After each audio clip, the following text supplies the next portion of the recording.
اعوذ باللہ من الشیطان الرجیم قل یا عبادی الذین اسرفوا علی انفسهم لا تقنطوا من رحمت اللہ ان اللہ یغفر الذنوب جمیعا انہ هو الغفور الرحیم۔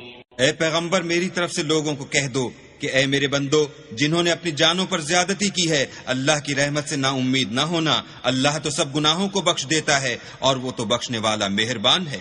نستعینہ ونستغفرہ ونعوذ باللہ من شرور انفسنا ومن سیئات اعمالنا من یہدہ اللہ فلا مضل لہ ومن یضلل فلا ہادی لہ واشہد ان لا الہ الا اللہ وحدہ لا شریک لہ واشہد ان محمدا عبدہ ورسولہ۔ اما بعد فإن خیر الحدیث کتاب اللہ وخیر الہدی ہدی محمد صلی اللہ علیہ وسلم وشر الامور محدثاتها وکل محدثۃ بدعۃ وکل بدعۃ ضلالہ وکل ضلالۃ فی النار۔ رب اشرح لی صدری ویسر لی امری واحلل عقدۃ من لسانی یفقہوا قولی۔ رب اعوذ بک من ہمزات الشیاطین واعوذ بک رب ان یحضرون۔ اعوذ باللہ من الشیطان الرجیم لا تقنطوا من رحمت اللہ۔ قرآن کریم میں اللہ رب العزت نے ارشاد فرمایا ہے لا تقنطوا من رحمت اللہ، اللہ کی رحمت سے نا امید مت ہونا۔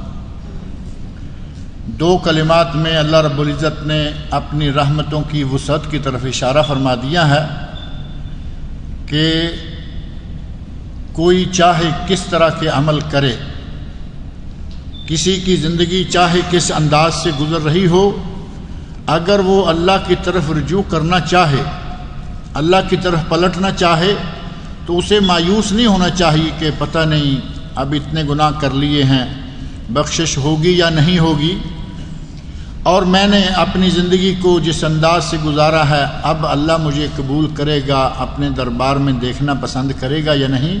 اللہ رب العزت نے دو لفظوں میں فرمایا لا تقنطوا من رحمت اللہ، اللہ کی رحمت سے کبھی بھی مایوس نہ ہونا۔ نبی اکرم صلی اللہ علیہ وسلم کبھی کسی معاملہ میں عمر کے کسی حصہ میں کبھی مایوس نہیں ہوئے۔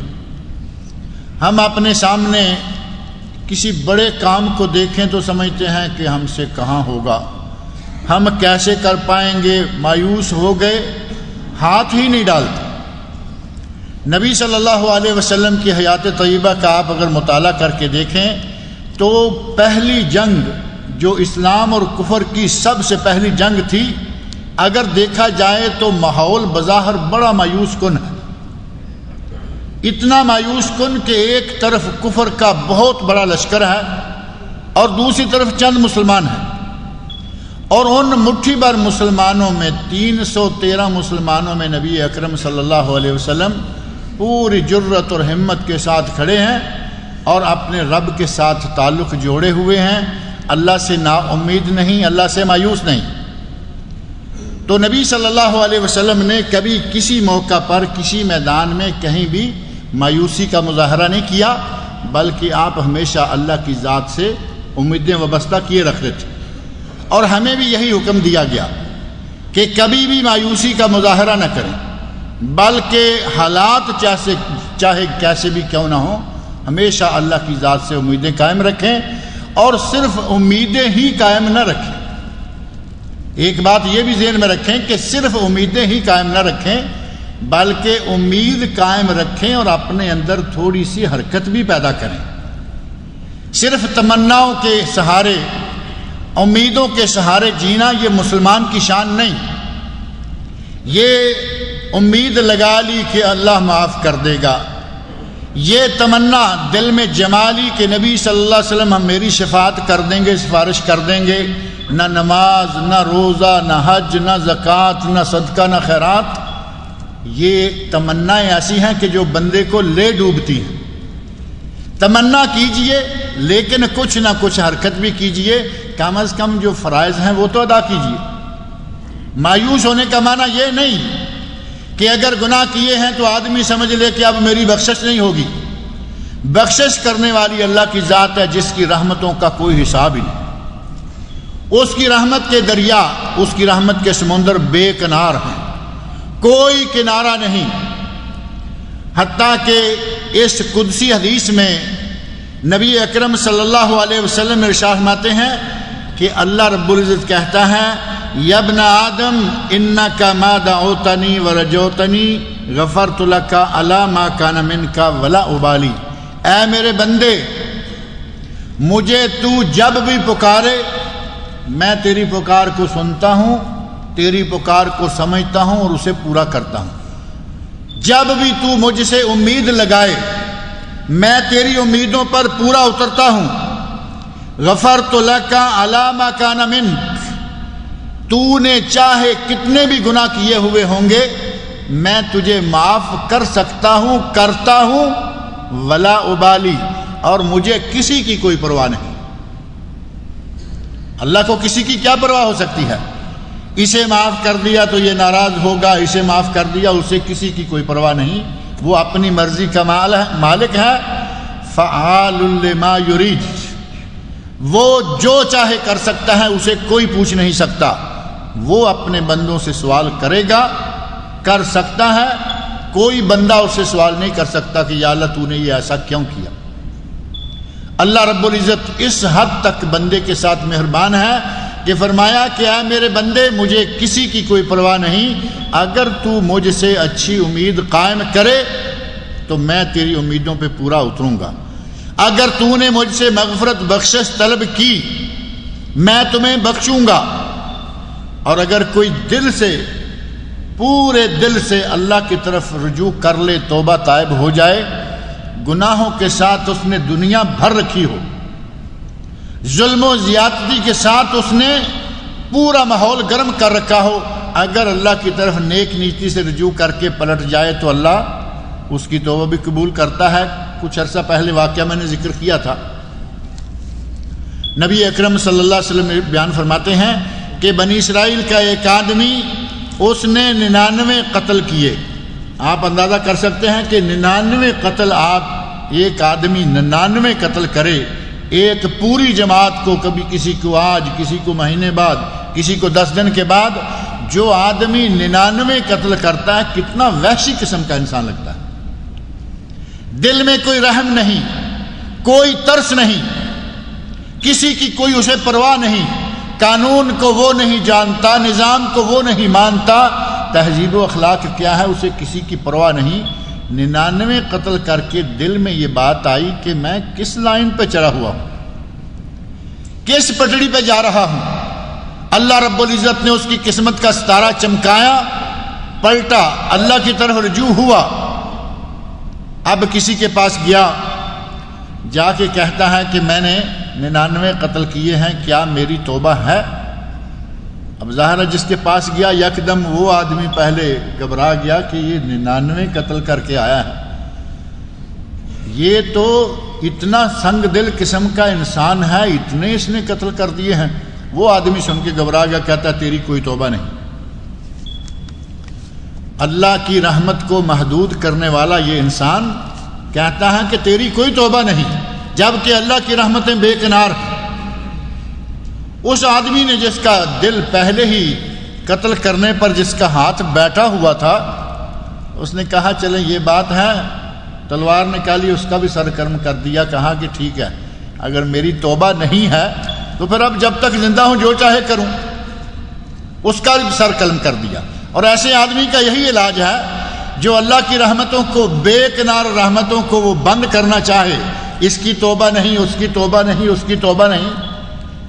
اگر بڑھاپے میں کافر بھی مسلمان ہو کے آ جائے تو اللہ رب العزت تو اس کی بھی توبہ قبول کرتا ہے۔ ساری عمر کفر کیا، ساری عمر گناہ کیے، زنا کیے، قتل کیے، چوریاں کی، ڈاکے ڈالے، بڑھاپے میں اللہ چاہے اس کا دل موڑ دے۔ اور اگر کوئی دوسرا گناہ نہیں کیا، ساری عمر شرک جیسے عظیم گناہ میں مبتلا رہا، لت پت رہا، مرنے سے تھوڑا پہلے اگر اللہ کی طرف رجوع کر لے تو اللہ اس کی توبہ بھی قبول کر لیتا ہے۔ حضرت ابوبکر صدیق رضی اللہ عنہ کے والد بوڑھے ہو گئے، آنکھوں سے روشنی ختم ہو گئی، نابینا ہو گئے، اور آخر عمر میں آ کر اللہ رب العزت نے ہدایت دے دی۔ اللہ رب العزت کا نظام دیکھیں، بیٹا پہلا مسلمان ہے، بیٹا پہلا مسلمان، پوتی نبی کی بیوی، پوتی نبی کی بیوی، بیٹا نبی کا پہلا مسلمان۔ اور اس شخص کو اللہ نے توفیق نہیں دی، مسلمان نہیں ہوا، لیکن جب مسلمان ہو گیا تو جس حدیث میں اس کے مسلمان ہونے کا ذکر ہے اس حدیث میں یہ بات موجود ہے کہ سارے بال سفید، داڑھی، مونچھ، سر، یہ ابرو، سارے بال اس کے سفید ہو چکے ہیں۔ اور آپ سمجھتے ہیں کہ یہ بال سب سے آخر میں سفید ہوتے ہیں، ابرو کے بال، اس کے ابرو بھی سفید ہو چکے ہیں۔ نبی اکرم صلی اللہ علیہ وسلم کے پاس لایا گیا۔ نبی صلی اللہ علیہ وسلم اللہ کے نبی ہیں، اللہ کے نمائندے ہیں۔ فرمایا ہمیں ابو قحافہ کی توبہ، ابو قحافہ کا اسلام قبول کرنا منظور ہے۔ گویا کہ اللہ رب العزت نے توبہ قبول کر لی، ابو قحافہ کا اسلام منظور ہے۔ اذهبوا به الى نسائه، بڑھاپے میں آ کر اس کا یہ عالم ہو چکا ہے کہ پورے کا پورا سفید ہے، اسے اس کی بیویوں کے پاس لے جاؤ، عورتوں کے پاس لے جاؤ۔ نساء کا لفظ ہے، عورتیں، بیویاں، بیٹیاں، مائیں، بہنیں، جو بھی کوئی اس کی خدمت کرنے پر مامور ہیں ان کے پاس لے جاؤ اور انہیں کہو کہ اس کے بڑھاپے کا رنگ بدل دیں۔ وَلْيُغَيِّرْنَ الشَّيْبَ، شیبہ تو معروف ہے نا، یہاں جس کی داڑھی سفید ہو جائے وہ چاہے جوانی کیوں نہ ہو، لوگ کہتے ہیں شیبہ۔ چاچا تو فوراً کہنا شروع کرتے ہیں، جیسے داڑھی رکھ لی چاچا، اور داڑھی سفید ہوگی تو شیبہ۔ نبی صلی اللہ علیہ وسلم نے فرمایا اس کے بڑھاپے کو بدل دیں۔ بڑھاپا کیسے بدلا جائے گا؟ وہ جوان تو نہیں کیا جا سکتا نا، شیب ہے، بال جو سفید ہو چکے ہیں سارے، ان کو کوئی رنگ لگا کے اس کا رنگ بدل دیں۔ اور ایک جملہ جو انتہائی اہم جملہ ہے وہ اس حدیث میں آگے ہے، وَجَنِّبُوهُ السُّوَادَ، بعض روایات میں وَلْيَتَجَنَّبْنَ السُّوَادَ اور بعض میں ہے وَجَنِّبُوهُ السُّوَادَ، اس کے بڑھاپے کا رنگ بدل دو اور کالے رنگ سے اجتناب کرو، کالے رنگ سے اجتناب کرو۔ ہمارے بے شمار لوگ ہیں وہ بڑھاپے کا رنگ بدلتے بدلتے اگلے حصے کو بھی ساتھ ہی بدل دیتے ہیں، جو حدیث میں موجود ہے کہ کالے رنگ سے اجتناب کرو، اس کی بھی پرواہ نہیں۔ اپنے بڑھاپے کو بدلتے بدلتے کالا رنگ، اب 70 سال کا بوڑھا، کمر سیدھی ہو نہیں رہی اور سیاہ رنگ، داڑھی، سر، مونچھیں سیاہ کی ہوئی ہیں، کیا سمجھتے ہیں کہ وہ اس کے چہرے پر رنگ جچے گا؟ وہ رنگ اس کے چہرے پر جچتا ہی نہیں۔ وَلْيَتَجَنَّبْنَ السُّوَادَ، اس کو کالے رنگ سے بچاؤ، اور کالے رنگ کے ساتھ بڑھاپے میں داڑھی، سر کے بال، مونچھیں اچھی بھی نہیں لگتی۔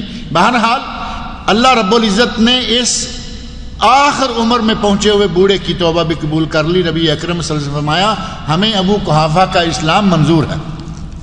اللہ بوڑھے کی توبہ بھی قبول کرتا ہے، جبکہ یہ بزرگ ساری عمر کا مشرک تھا، مکہ کے مشرکین میں سے تھا۔ ابو بکر صدیق رضی اللہ عنہ جس وقت مال لے کر ہجرت کرنے لگے تو بعد میں نبینے ہو چکے ہیں، ہاتھ مار رہے ہیں جہاں کہیں پیسے رکھے ہوئے تھے۔ اس وقت تو چیک بک اور یہ وہ تو تھا نہیں نا، پیسے ڈھیر کے حساب سے ہوا کرتے تھے۔ جا کے ٹٹولتے ہیں، کہتے ہیں کہ ابو بکر کہیں سارا پیسے تو نہیں لے کے چلا گیا؟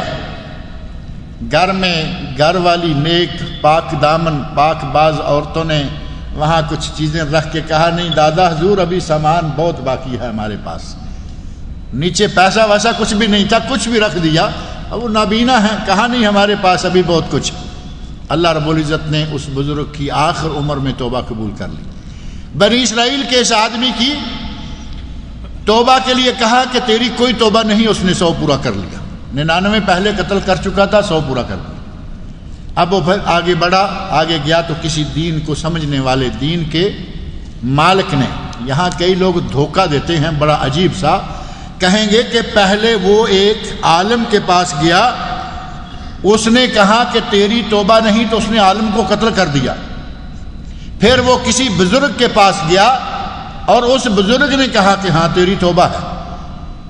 یہ جو بزرگوں نے فرمایا والی پارٹی ہے، حدیث رسول کے کلمات کو بدل کر ان میں تحریف کر کے بزرگوں کو بڑھائے چلے جا رہے ہیں اور علماء کو گرائے چلے جا رہے ہیں۔ انما یخشی اللہ من عبادہ العلماء، اللہ رب العزت نے قرآن کریم میں فرمایا کہ اللہ سے صحیح معنوں میں اگر کوئی ڈر سکتا ہے تو وہ عالم ڈر سکتا ہے۔ جاہل بیچارے کو پتہ ہی نہیں کہ ڈرنا ہوتا کیا ہے۔ جاہل سمجھے گا کہ ایک ٹانگ پہ کھڑے ہو کر عبادت کرنے کا نام ڈر ہے۔ عالم جانتا ہے کہ یہ بےہودگی ہے، اللہ نے ایسی کوئی عبادت ہمارے لیے فرض قرار نہیں دی، یہ عبادت کہاں سے آئی؟ کہتے ہیں کہ بزرگ نے کہا نہیں، پہلے وہ کسی ایسے آدمی کے پاس گیا جس کے پاس یہ اہلیت نہیں تھی کہ وہ کسی کو صحیح راہ دکھا سکے، اسے آپ عام بزرگ، بے دین بزرگ کہہ سکتے ہیں یا بے علم بزرگ کہہ سکتے ہیں۔ جب وہ عالم کے پاس گیا تو عالم نے کہا کہ اللہ کے بندے، اللہ کی رحمتوں کے تو کوئی کنارے ہی نہیں ہے، وہ تو بحر بے کنار ہے، جب بھی اس کی طرف رجوع کرو گے وہ تمہاری توبہ کو قبول کر سکتا ہے، اب بھی توبہ تمہاری قبول کر سکتا ہے۔ اور ساتھ ہی فرمایا، اس عالم نے کہا کہ جس علاقے میں رہتے ہو اس علاقے کو چھوڑ دو، کیونکہ جس علاقے میں رہتے ہو وہاں کا ماحول کچھ ایسا ہے کہ وہاں تم دوبارہ پلٹو گے وہی کچھ کرو گے جو پہلے ہو رہا ہے۔ علاقہ چھوڑ دو۔ علاقہ چھوڑا، روانہ ہوا، پورا واقعہ آپ کے علم میں ہے۔ راستے میں موت آ گئی، دونوں طرف کے فرشتے پہنچ گئے۔ وہ کہتے ہیں، رحمت والے کہتے ہیں کہ نہیں، یہ توبہ کر کے آ رہا تھا، اسے ہم لے کے جائیں گے، اور دوسری پارٹی کہتی ہے نہیں، یہ تو 100 قتل کر کے آیا ہے، اسے ہم لے کے جائیں گے۔ فیصلہ ہوا کہ جس طرف یہ زیادہ قریب ہے، جہاں سے چلا ہے، اگر ادھر قریب ہے تو عذاب والے فرشتے لے جائیں، اور جہاں جانے کا ارادہ رکھتا تھا ادھر قریب ہے تو وہ رحمت والے فرشتے لے جائیں۔ اللہ رب العزت نے اس زمین کو حکم دیا کہ تو سکڑ جا، اس کو حکم دیا کہ تو لمبی ہو جا، رحمت والے فرشتے اس کی روح کو نکال کر لے گئے۔ اللہ رب العزت جب توبہ قبول کرنا چاہے تو وہ وسائل بھی پیدا کر دیتا ہے، راستے بنا دیتا ہے۔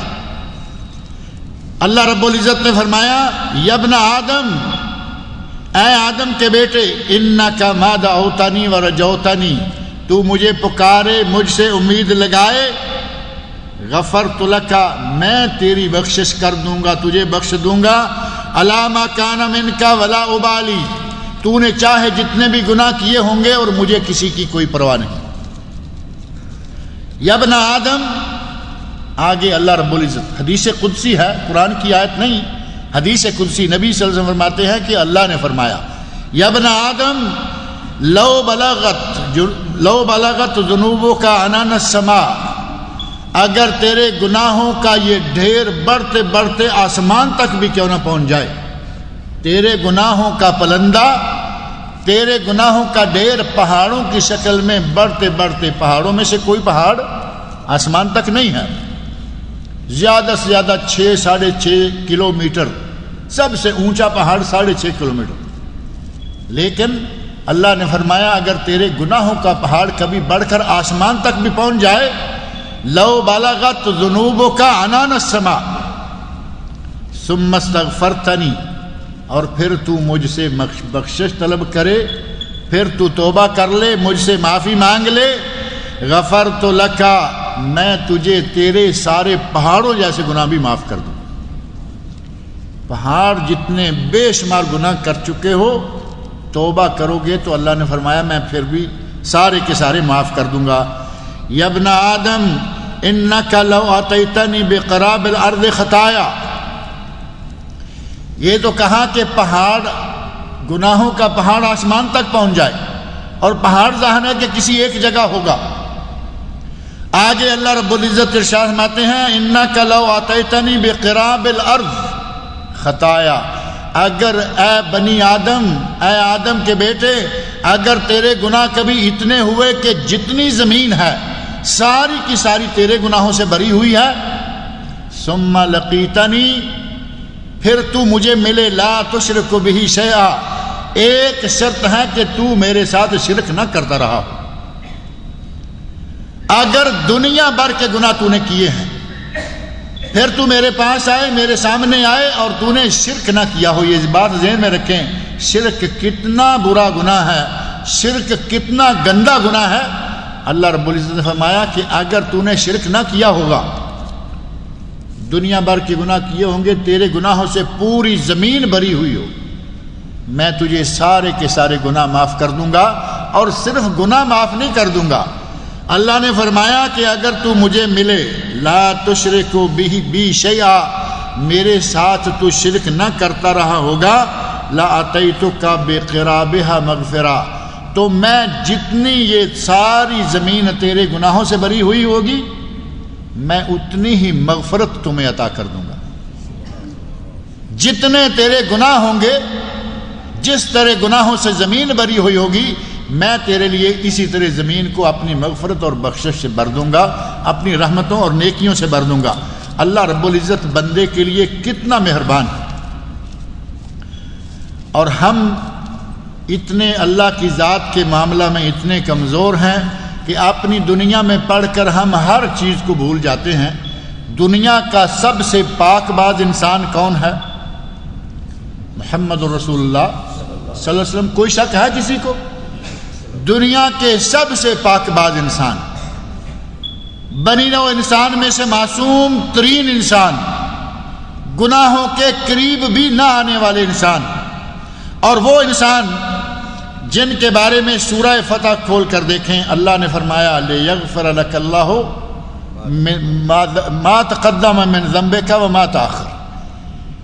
اے میرے نبی، تیرے پہلے پچھلے جو بھی گناہ ہیں، غلطیاں ہیں، کوتاہیاں ہیں، اگر کبھی کسی گناہ کا سوچا بھی ہے تو میں نے سب معاف کر دیا۔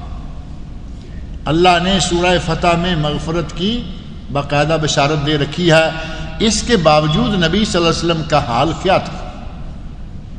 ہم سمجھتے ہیں کہ توبہ، میں کون سا بھائی اتنا بڑا جرم کر رہا ہوں کہ میں توبہ کرتا پھروں، میں کیا گناہ کرتا ہوں کہ میں استغفار کروں۔ نبی صلی اللہ علیہ وسلم پوری کائنات کے سب سے مبارک مقدس انسان، سب سے زیادہ پاک باز انسان، حتیٰ کہ بعض احادیث میں خود آتا ہے، نبی صلی اللہ علیہ وسلم ارشاد فرماتے ہیں انی اتقاکم للہ، میں تم سب سے زیادہ تقوی والا ہوں، وَأَخْشَاكُمْ لَهُ، میں تم سب سے زیادہ اللہ سے ڈرنے والا ہوں۔ لیکن اس کے باوجود مغفرت طلب کرنے کے سلسلہ میں نبی اکرم صلی اللہ علیہ وسلم ارشاد فرماتے ہیں کہ میں ایک دن میں 70 مرتبہ سے زیادہ اللہ سے توبہ استغفار کرتا ہوں۔ ایک دن میں 70 مرتبہ سے زیادہ اللہ سے توبہ استغفار کرتا ہوں۔ یہ کون ہے؟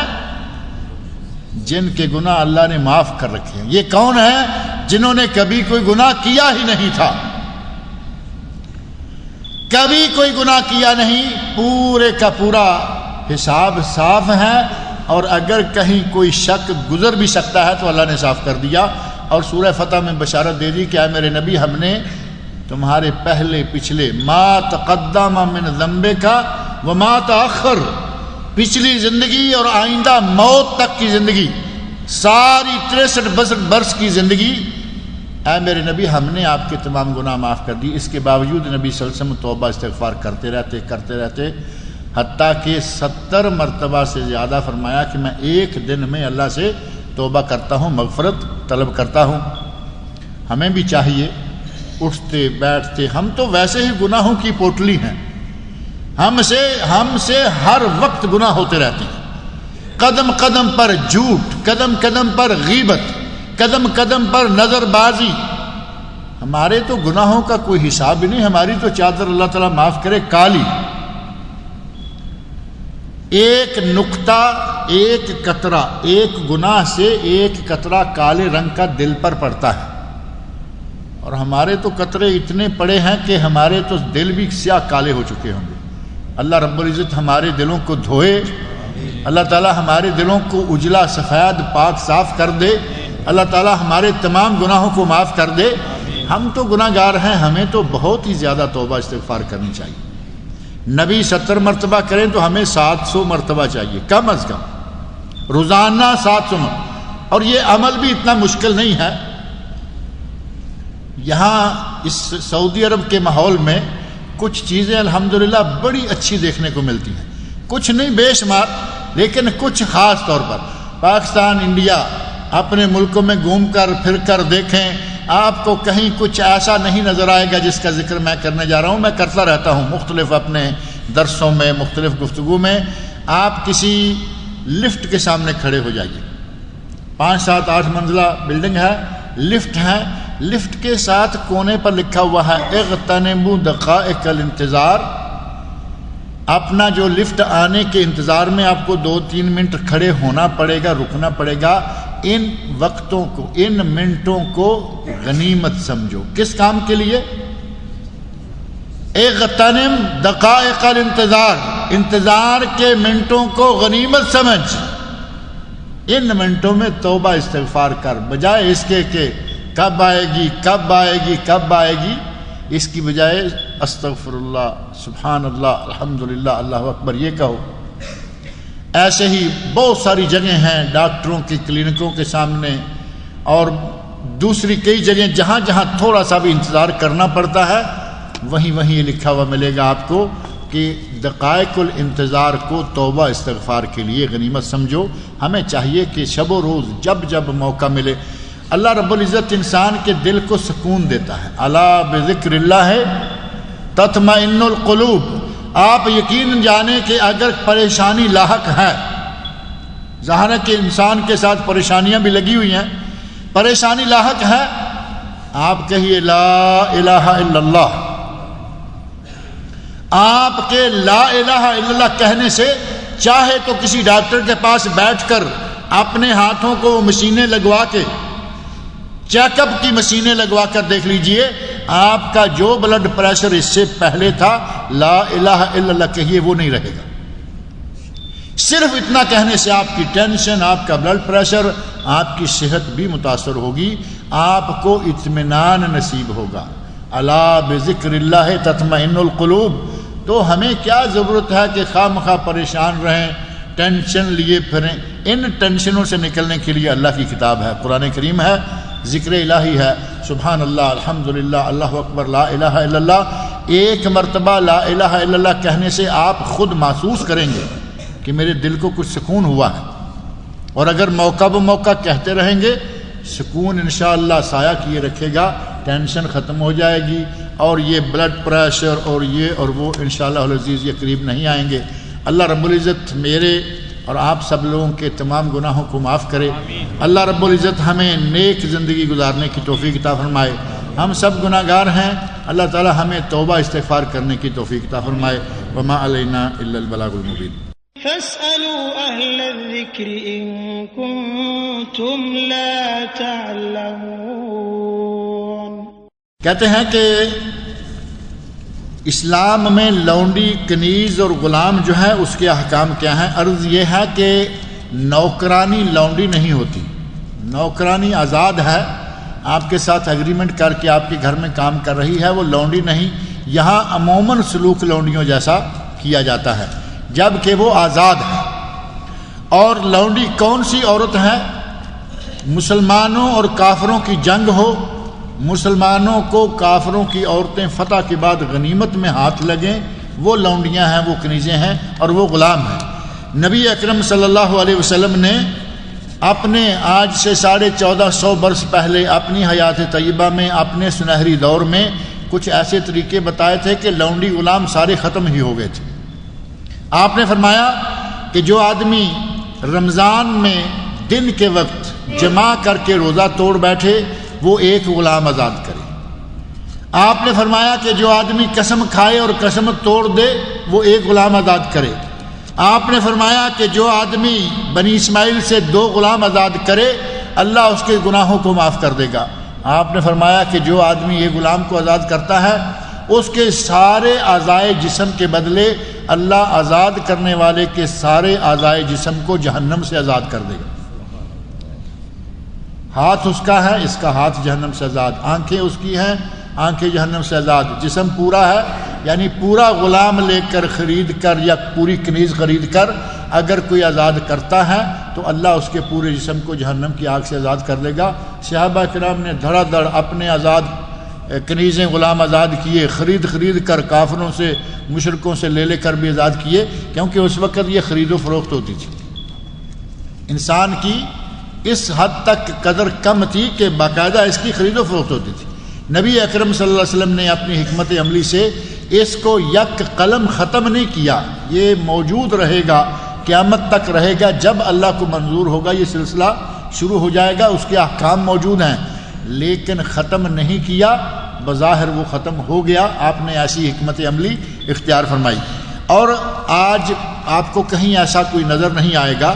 سعودی عرب کے اندر بھی ایک عہد تک کچھ لوگ تھے، اور ملک فیصل کے زمانہ میں آ کر جو غلام موجود تھے ان کو بھی باقاعدہ آزادی کا پروانہ سرکاری اشارے پر سب لوگوں کو دے دیا گیا تھا۔ لہذا موجودہ دور میں لانڈری کا کنسپٹ کیا موجود ہے؟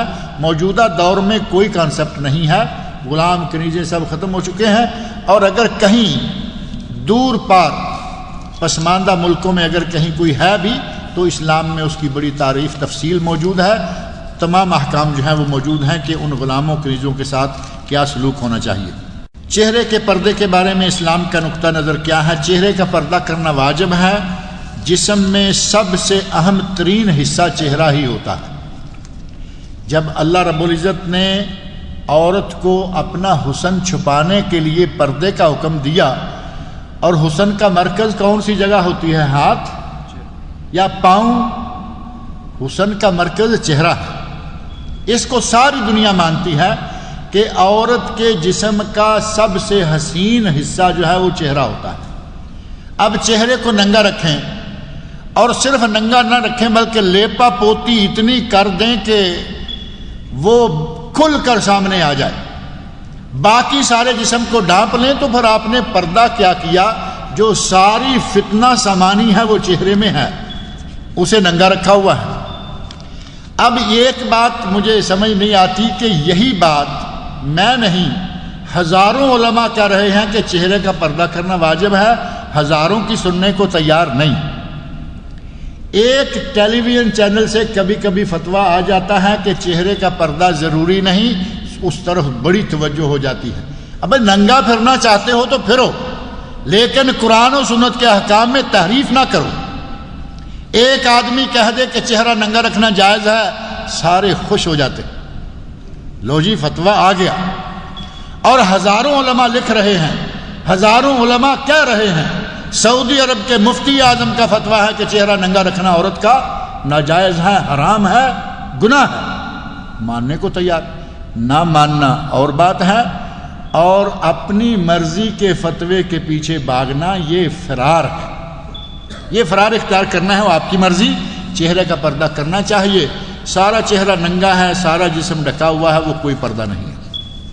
قرآن کریم میں نبی اکرم صلی اللہ علیہ وسلم کی احادیث میں بہت ساری ایسی تفصیلات موجود ہیں، اور اس موضوع پر 200 صفحے کی کتاب میری الحمدللہ چھپ چکی ہے، وجوب نقاب و حجاب، اور علماء کرام کی اس سے بھی بڑی بڑی کتابیں تفصیل کے ساتھ موجود ہیں۔ وہ ساری ہم پھینک دیتے ہیں، نہیں جی ڈاکٹر ذاکر نائک نے کہہ دیا، پیس ٹی وی پہ آ گیا، بس ساری دنیا پیچھے رہ گئی اور ڈاکٹر صاحب آگے۔ ٹھیک ہے، ڈاکٹر صاحب جانے اور آپ جانے۔ صفوں کو درست کرنے کے لیے پاؤں ملانے کا طریقہ کیا ہے؟ صفوں کو درست کرنے کے لیے پاؤں ملانے کا طریقہ یہ ہے کہ یہاں امام صاحب کھڑے ہوتے ہیں، اس طرف والے لوگ امام صاحب کی طرف اپنا پاؤں ملائیں، اس طرف والے لوگ اس طرف امام صاحب کی طرف اپنا پاؤں ملائیں۔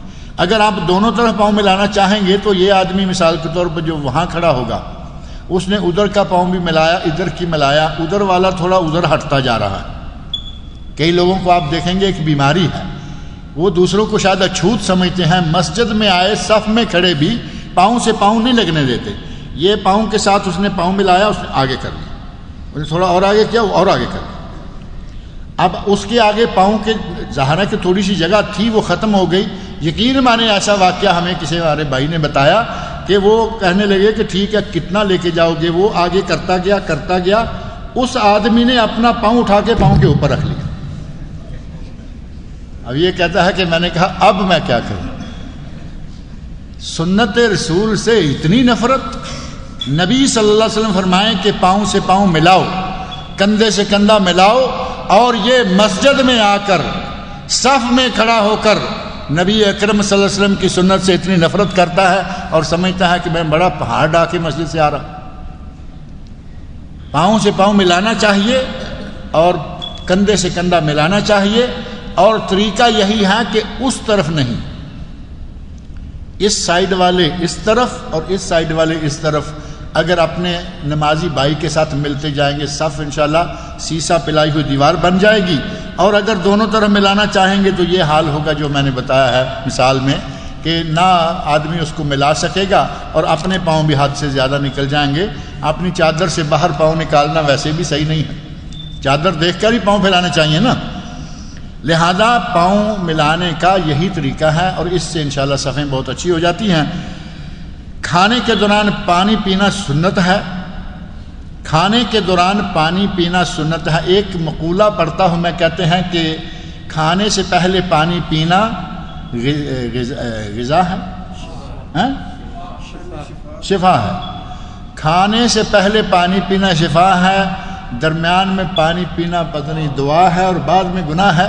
یہ مقولہ ہے، میڈیکل آپ اس کو کہہ سکتے ہیں، یہ سنت نہیں ہے.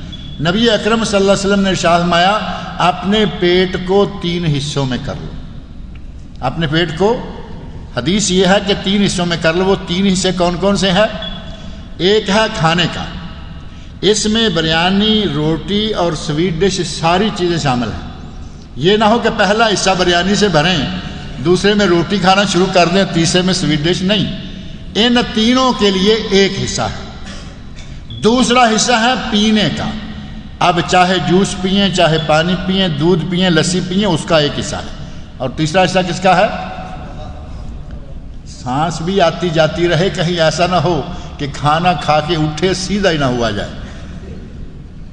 اور پھر وہ مثال آ جائے گی کہ ڈاکٹر کے پاس گیا، حکیم صاحب کو کہا کہ حکیم صاحب کوئی مجھے یہ ہو رہا ہے، تو حکیم صاحب نے کہا کہ یہ ایک گولی کھا لو.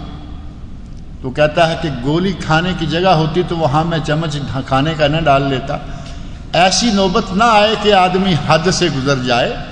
حد کے اندر رہتے ہوئے کھائیں، پانی بھی پئیں، سانس کے لیے جگہ بھی چھوڑیں.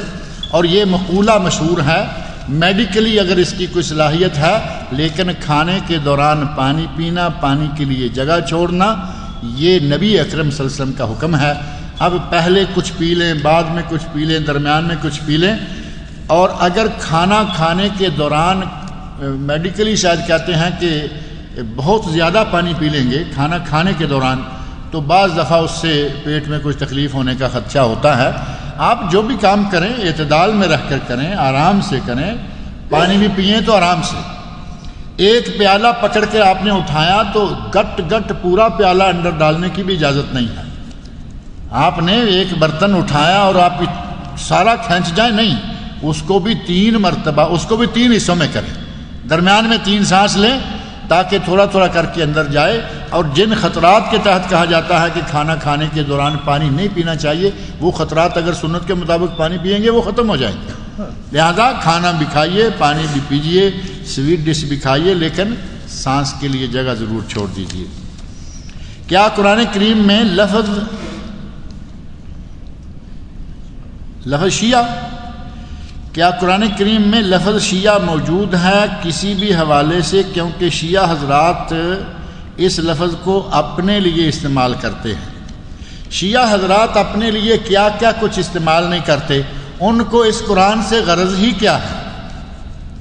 شیعہ کہتے ہیں کہ یہ قرآن نعوذ باللہ ناقص ہے. وہ کہتے ہیں کہ یہ 30 سپارے ہیں، قرآن 40 سپارے تھا. پورا مکمل قرآن ان کے امام کے پاس ہے، حضرت حسن عسکری کے پاس، اور وہ لے کر چھپے ہوئے ہیں. 1400 سال ہو گئے ہیں وہ قرآن لے کے چھپ گئے ہیں، نہ مرے ہیں نہ نکلے ہیں. یہ کیسے امام ہیں ان کے؟ کیا انسان ہیں یہ؟ نہ 1400 سال میں وہ مر پائے، نہ 1400 سال میں نکل پائے. 8ویں صدی میں آ کر امام ابن قیم رحمۃ اللہ علیہ نے ان کے اس نظریے کے بارے میں کہا، اما آنا ان جس سرداب میں وہ ہیں، جس غار میں ہیں وہ سامرہ نام کی عراق میں غار ہے. وہ کہتے ہیں کہ ابھی تک اس غار کو وقت نہیں آیا کہ جو بچہ پیٹ میں لیے ہوئے ہیں اس کو جنم دے کر باہر نکال دے. یہ 8ویں صدی، اور اب کون سی ہے؟ 14ویں تو نکل گئی نا، اب 15ویں صدی کا بھی 32 سال نکل گئے ہیں۔ یہ کس چیز کو مانتے ہیں، کس چیز کو نہیں مانتے، ان کے بارے میں کیا کہیں گے؟ کہتے ہیں جی یہ 40 سپارے تھا، یہ 30 ہے، گویا کہ نعوذ باللہ قرآن کریم جو پوری امت اسلامیہ کے پاس ہے، یہ تو 2% بھی شاید پوری دنیا میں نہ ہوں گے۔ یہ کہیں گے ناقص ہے اور ہم مان لیں گے۔ ہمارا قرآن کریم مکمل ہے، پوری امت اسلامیہ کا ایمان ہے کہ یہ مکمل ہے، اس میں ایک لفظ کی کمی بیشی نہیں، زیر زبر کی کمی بیشی نہیں۔ کہتے ہیں کہ 10 سپارے بکری کھا گئی، 40 میں سے 10 سپارے بکری کھا گئی۔ بکری بھی کس کی کھائی؟ وہ ان کی بکری نہیں تھی، وہ حضرت ابوبکر صدیق رضی اللہ عنہ کی بیٹی ام المومنین حضرت عائشہ صدیقہ رضی اللہ عنہ کی بکری۔ آیتیں کون سی کھا گئی؟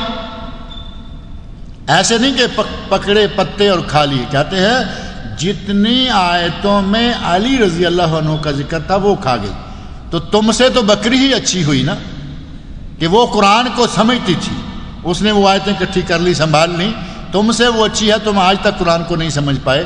اللہ رب العزت ان کو ہدایت عطا فرمائے، یا پھر ایسے لوگوں کو دنیا سے اٹھا لے، کیونکہ دنیا میں نبی کی بیویوں کو گالیاں دینے والوں کو برداشت کرنا بڑا مشکل لگتا ہے۔ ام المومنین عائشہ کو گالیاں دیں، ام المومنین حفصہ کو گالیاں دیں، ابو بکر صدیق کو گالیاں دیں، عمر فاروق کو گالیاں دیں رضی اللہ عنہم، ایسے لوگ اٹھ ہی جائیں تو اچھا ہے یا نہیں؟ اللہ پاک انہیں ہدایت دے۔ ہماری دعا ہے کہ دنیا میں رہیں، کھائیں پئیں، اللہ کی زمین ہے، لیکن ہدایت میں آئیں۔ یہ جتنی باتیں، جتنی غلط قسم کی لوگوں میں حکایتیں نشر کرتے رہتے ہیں، اللہ تعالیٰ ان کو ان سے محفوظ کرے۔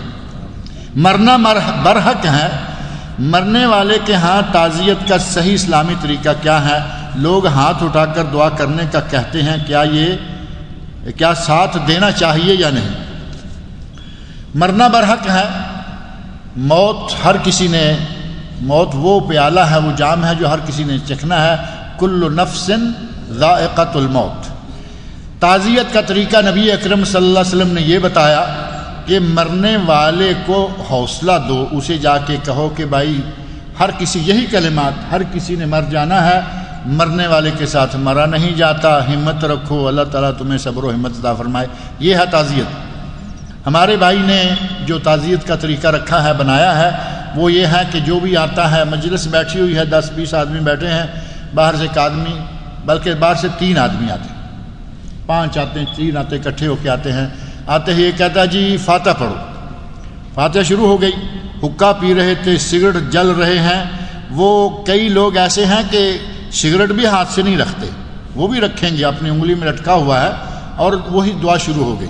اب تیری دعا کیا کرے گی، فاتحہ کیا کرے گی؟ تیرے قرآن کے پڑھنے کا انداز ہی نرالا ہے۔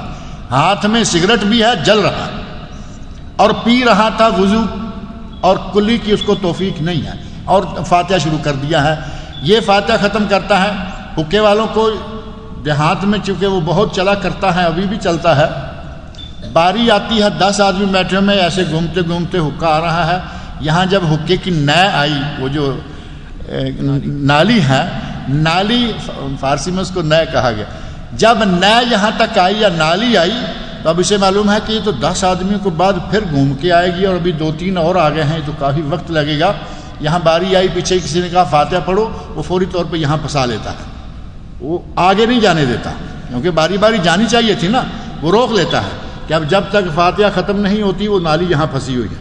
جیسے فاتحہ ختم ہوئی، اس نے یہ کیا دعائیں ہیں اور کیا یہ تعزیتیں ہیں۔ اللہ کے نبی نے فرمایا کہ صرف آپ نے جا کے حوصلہ افزائی کرنی ہے، یہ فاتحہ کی جگہ نہیں ہے۔ فاتحہ کی جگہ جہاں تھی آپ نے پڑھی نہیں، جہاں فاتحہ کی جگہ تھی ہمارے مولوی تک بھی کہیں گے نہیں جی وہاں فاتحہ نہیں ہے۔ سنا اور دعا برائے حاضر میت، اللہ کے نبی جنازہ پڑھائیں، اللہ کے صحابی جنازہ پڑھائیں، سورہ فاتحہ پڑھیں، اور مولوی کہے کہ یہ فاتحہ کی جگہ نہیں ہے۔ جنازے میں سورہ فاتحہ تھی پہلی رکعت میں، یہاں بھی تو آپ پڑھتے ہیں یا نہیں؟ جنازے میں سورہ فاتحہ کی جگہ تھی، وہاں پڑھی نہیں۔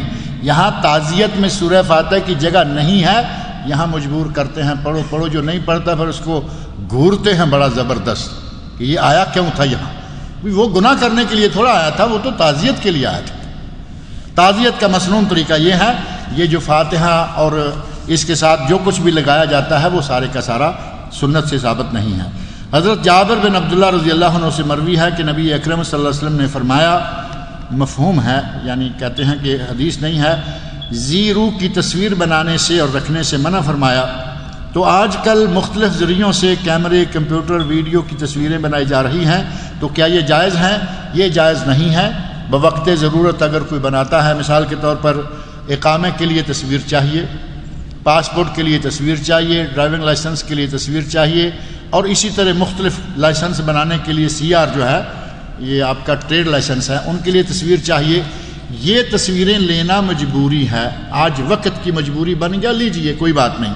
لیکن اگر اقامے کے لیے تصویر بنائی تھی، اس کو کہا کہ یار اب بن گیا ہے، نیگیٹو تو بن گیا، ذرا تھوڑی بڑی بنا کے دے دے، میں دیوار پہ بھی لگا دوں گا، تو یہ دیوار پہ لگانے کی کہاں سے جواز نکلے گا؟ اور پھر اکیلے اپنی ہی لگا رکھی ہو تو کوئی بات نہیں۔ میں کبھی کبھی ذکر کرتا رہتا ہوں، بعض بیچلر ڈیروں میں جائیے تو وہاں وہ دوسرا جو آج کل ایک نکلا ہوا ہے نا ڈبل سسٹم، جو فریم ہے، ایک فریم ایسا ہوتا ہے نا، اس کو ایسے پیک کر کے بند کر لیں، چاہے ایسے کھول کے رکھ لیں۔ فریم میں ادھر بیگم کی تصویر ہے، ادھر اپنی تصویر ہے، اور ٹیبل پہ رکھی ہوئی ہے، اور کافی بڑا فریم ہے، جو کم از کم اس سائز کا، میں اس سائز بھی نہیں بتانا چاہتا، یہ قرآن کریم ہے، یعنی بڑے کتابی سائز کی ہوتی ہے، ایک طرف بیگم صاحبہ، دوسری طرف صاحب بہادر۔ نہ شرم صاحب بہادر کو آتی ہے، نہ کمرے والوں کو کیا ضرورت ہے شرم لائیں گے، ان کے لیے تو روزانہ ایک دربار کھلا ہوا ہے، آتے ہیں فوٹو دیکھتے ہیں، اور فوٹو بھی بڑی خاص بنائی سواری سجی، بلکہ میرا خیال جس دن وہ دلہن بنتی ہے اس دن کی فوٹو لے کے رکھتے ہیں۔ میرے بھائی یہ کوئی جگہ ہے فوٹو رکھنے کی؟ مجبوری میں فوٹو بنوائی کوئی بات نہیں، لیکن اب اس کو یہاں رکھ دیں گے، دیوار پہ لگا دیں گے، یہ جائز نہیں ہے۔ کئی لوگ اس کیمرے پر بھی بڑا لے دے کرتے ہیں، مجھے یاد آ گیا لگے ہاتھوں، کہیں گے جی تصویر بنائی نجائز ہے تو یہ تمہارا کیمرہ تمہاری تصویر بنا رہا ہے۔ بھائی ایک بات تو یہ ہے کہ یہ جائز کر کے نہیں، بلکہ علماء کرام نے اس کے لیے تھوڑا سا نرم گوشہ کیا کہ آپ کا ویڈیو، آپ کا ٹیلی ویژن، آپ کا کمپیوٹر بجائے اس کے کہ 24 گھنٹے گندی فلمیں نشر کرے، اگر اس کی جگہ تھوڑا سا ایک آدھ گھنٹے کے لیے کوئی اچھی بات نشر ہو جائے تو کیا یہ برا ہے؟ صرف اتنی سی گنجائش ہے، ورنہ اس کو حلال، اس کو جائز، اس کو یہ وہ کوئی نہیں کہتا۔ کہتے ہیں کہ بڑے شر سے بچنے کے لیے چھوٹا شر ہی صحیح، لیکن بڑے شر سے، بجائے اس کے کہ آپ 3 گھنٹے گانا سنیں، 3 گھنٹے ڈانس دیکھیں، اس سے اچھا نہیں ہے کہ 3 گھنٹے 2 گھنٹے 1 گھنٹہ 15 منٹ کبھی لگا کر کوئی درس سن لیں، قرآن کریم کی تلاوت سن لیں، صرف اتنی سی گنجائش ہے۔ لہذا یہ بھی نہ سمجھے کہ ہم اس کے لیے کوئی بڑی اپنے دلوں میں نرم گوشہ رکھتے ہیں، یہ ایسا بھی نہیں ہے۔ اگر 4 رکعت والی نماز میں جماعت کے ساتھ دوسری رکعت میں آدمی شامل ہو تو طریقہ نماز کیا ہوگا؟ کیا پہلے ثنا پڑھ کر شامل ہوں گے؟ پہلی چیز یہ کہ ثنا پڑھنا سنت ہے اور سورہ فاتحہ کا پڑھنا واجب ہے۔ اب آپ ثنا کی بجائے سورہ فاتحہ پڑھ لیں، اور اس پر صرف میں نہیں، علماء کرام میں سے ہمارے برصغیر پاک و ہند کے حنفی علماء احناف جو ہیں، ان میں سے علامہ رشید احمد گنگوہی رحمۃ اللہ علیہ اور بہت سارے اور علماء نے کہا ہے کہ سورہ فاتحہ کی اتنی اہمیت ہے کہ اسے کم از کم محل ثنا میں ہی پڑھ لیں، ثنا چھوڑ دیں اور اس کی جگہ اس کو پڑھ لینی چاہیے۔ بلکہ سورہ فاتحہ پڑھنے کے کئی طریقے بتائے، کہا کہ محل ثنا میں پڑھ لیں، یعنی سبحانک اللہم و بحمدک چھوڑ دیں، یہاں آپ سورہ فاتحہ پڑھ لیں۔ اگر آپ کو خطرہ ہے کہ امام کے ساتھ نہیں پڑھ پائیں گے، کیونکہ امام ایک تو جہری نمازیں ہیں، مغرب، عشاء، فجر، جمعہ، عیدین، ان میں امام کی جہری نمازوں میں کچھ لوگ کہتے ہیں کہ ہم نہیں پڑھیں گے کیونکہ قرآن میں آیا، حالانکہ قرآن جس پہ نازل ہوا اس نے کہا پڑھو، لیکن ہمارے چلو ٹھیک ہے، اڑ گئی سوئی کہ نہیں پڑھیں گے۔ انہوں نے کہا کہ محل ثنا میں پڑھ لیں، جب امام والضالین کے بعد آمین کہہ کے تھوڑا سا خاموش ہوتا ہے وہاں جا کے پڑھ لیں۔ دونوں جگہ پہ نہیں پڑھتے، جب امام الحمدللہ رب العالمین تو ظاہر ہے کہ وہ سانس لے گا. اب آپ پڑھ لیں وہ سانس لے رہا ہے، آپ الحمدللہ پڑھ لیں. 3 شکلیں تو یہ ہیں کہ اس میں قرآن کی اس آیت میں ٹکراؤ، وَإِذَا قُرِئَ الْقُرْآنُ فَاسْتَمِعُوا لَهُ وَأَنصِتُوا لَعَلَّكُمْ تُرْحَمُونَ، کوئی ٹکراؤ نہیں آتا ان تینوں طریقوں سے. چوتھا طریقہ ہے کہ اگر امام بلند آواز سے پڑھ رہا ہے، آپ بغیر آواز کے پڑھیں گے لیکن ساتھ ساتھ پڑھتے جائیں. ان چاروں طریقوں میں سے اگر کوئی ضد ہو جائے کہ میں نہیں پڑھوں گا تو اس کا تو ظاہر ہے کہ کوئی علاج ہی نہیں پڑھتے تو نہ پڑھے. لہذا ثنا کو چھوڑیں اور سورہ فاتحہ شروع کر لیں. اور جو چھوٹی ہوئی رکعت ہے اس میں سورہ فاتحہ کے بعد کوئی سورت ملانا ہوگا یا نہیں. جو رکعت چھوٹی ہے وہ جس وقت پڑھی گئی تھی تو اس وقت امام نے اس میں سورہ فاتحہ کے بعد کچھ پڑھا تھا نا، تو جو چیز چھوٹی ہوتی ہے اسے اسی طرح پڑھ لینا چاہیے. اس وقت امام نے سورہ فاتحہ کے ساتھ کوئی سورہ ملائی تھی، آپ بھی ملا لیں. لیکن اگر صرف سورہ فاتحہ پڑھ کر آپ رکوع چلے جائیں گے تو آپ کی وہ رکعت ہو جائے گی. اور صرف اسی وقت نہیں، جب چاہیں جس وقت بھی آپ اللہ اکبر کہہ کر یعنی تکبیر تحریمہ کہہ کر ہاتھ باندھیں اور صرف سورہ فاتحہ پڑھے رکوع چلے جائیں، آپ کی رکعت مکمل ہو گئی. کیونکہ سورہ فاتحہ کا ایک نام کافیہ بھی ہے. کافیہ یعنی کفایت کر جاتی ہے پوری رکعت میں، کوئی صورت پڑھیں یا نہ پڑھیں رکعت ہو جائے گی. لیکن آپ سمجھتے ہیں کہ ثواب کم ہو جائے گا.